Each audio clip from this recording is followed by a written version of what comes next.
Hey guys, this is Louie. Just gonna try something new. I want to call it Doodle Sesh with Louie. Hope you guys enjoy. Hey YouTube, how's it going? So today, I want to touch base on the keto diet. The keto diet has been something that has been presented to us.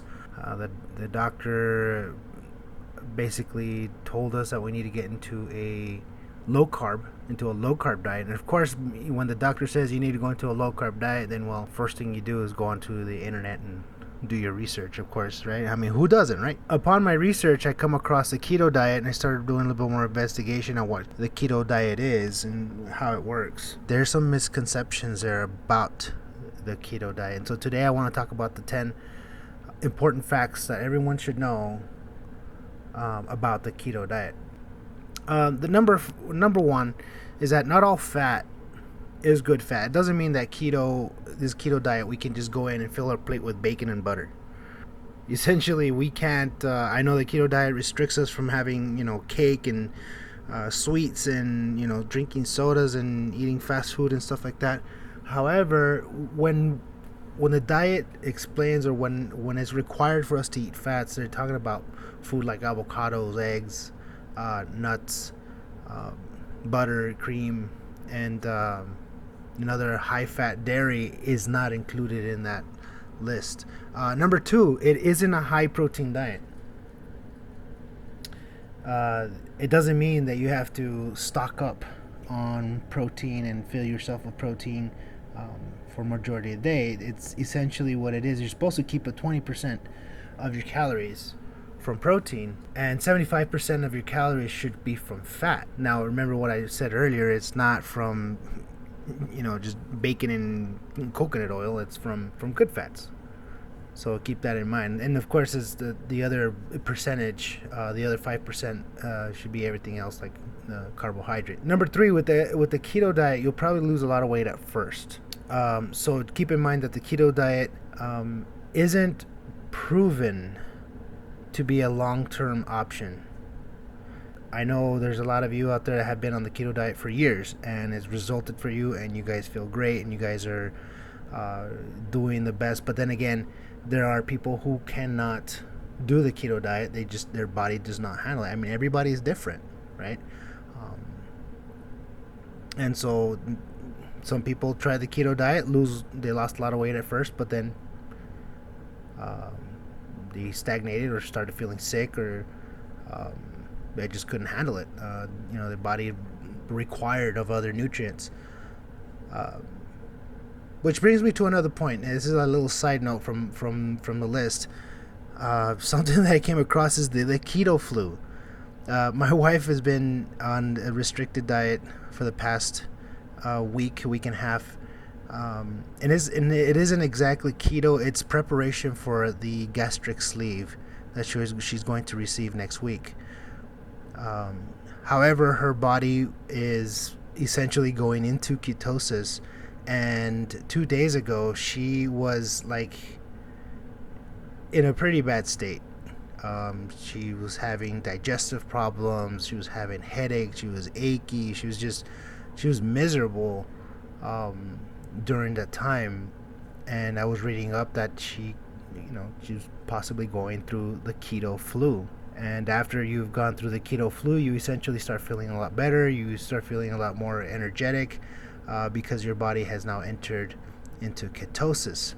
And the explanation to that is that carbohydrates and sugars are our number one fuel. It's like our first tank of gasoline that we are looking for to use to burn energy, to create energy and to burn the fuel. However, when those carbs and the sugars aren't there, it's gonna go to the next tank, to the backup tank, and that backup tank is the extra fat that is stored in our bodies. However, that transition can be pretty rough on a lot of people, hence the keto flu. All right, back to the list. Number 4, you can't actually eat as much as you want.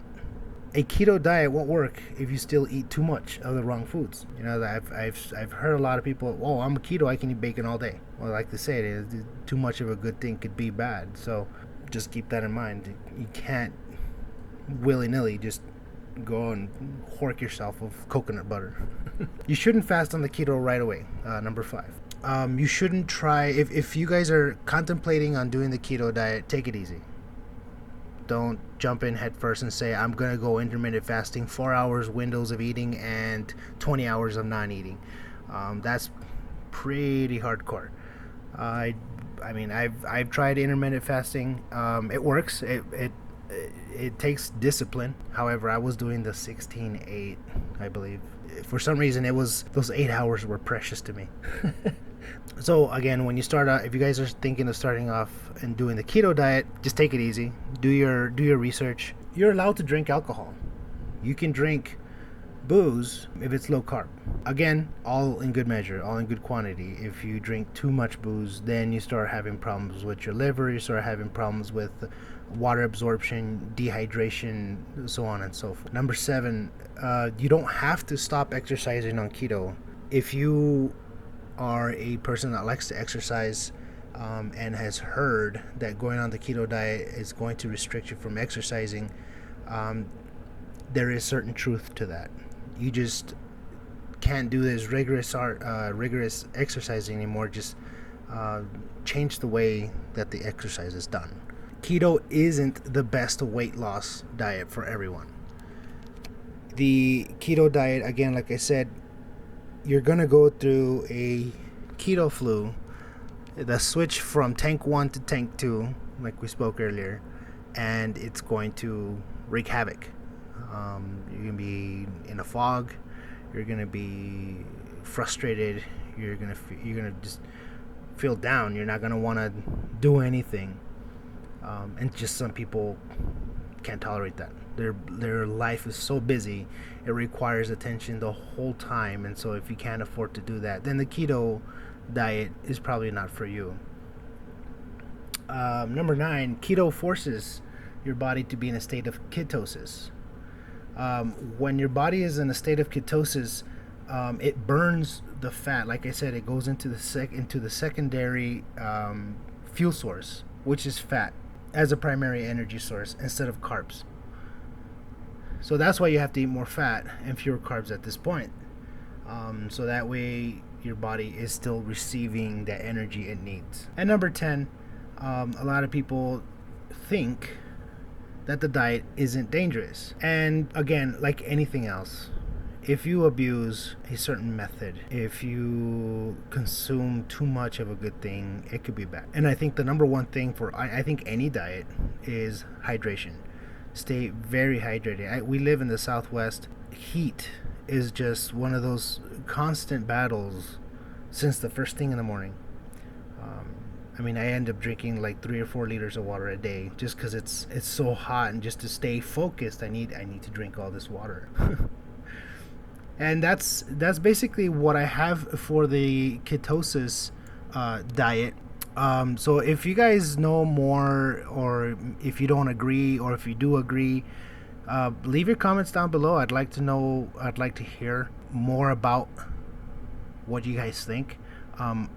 Again, I really appreciate you guys, and you guys take care. Talk to you guys soon. Bye.